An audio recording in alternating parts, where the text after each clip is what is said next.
Grabe, sobrang init na ngayon. Imagine, dito sa Cavite, umabot nung last, I think Thursday yata yun, o Wednesday, umabot ng 46 degrees Celsius siya. So, yung mga estudyante dito, kinancel yung pasok. Yan, bukas, Monday, i-early yung out ng bata for 6 o'clock hanggang 9 o'clock yung session ng anak ko. Babawasan, shortened period lang sila kasi sobrang init para hindi umabot yung mga estudyante ng tanghaling tapat. So, bilang nanay, nag-worry ako sa kanya kaya papabaunan ko ang aking anak ng turbo fan na katulad nito. Ito ang turbo fan ni Godojo Q. Ayan. Ito ay turbo fan na umaabot yung volume nito ng hanggang 100. Ayan, from 56, 40, 80, 60, 80, and 100. Ayan. Sobrang lakas ito mga under. Look. Ayan.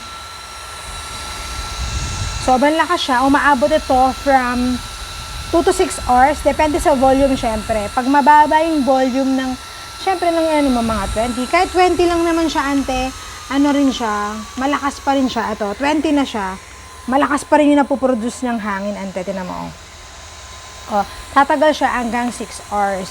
Pero pag nasa 100 yung volume nyo, mga 2 hours lang ang inaabot nito. May kasama na rin siyang lanyard, mga ante. Meron siyang volume na, meron ito yung ano niya, on and off. Yan. Switch nyo lang niya pag ganyan.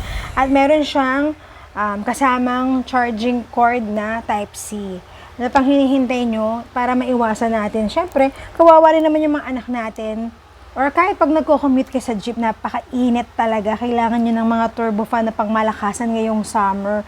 Hindi lang pwede ngayon yung mga mga fan na malihihina. Ito ngayon, kailangan nyo na yung malalakas talaga para hindi matuyuan ng pawis ang ating mga anak. Kawawa naman sila. Tapos dahil na pag nagbabiyahe, sobrang lagkit na yan mga ante. Kaya ano pang hinihintay nyo? Mag-invest na kayo ng ganitong klaseng fan para sa mga anak nating estudyante. Kayo din, pag nagbabiyahe.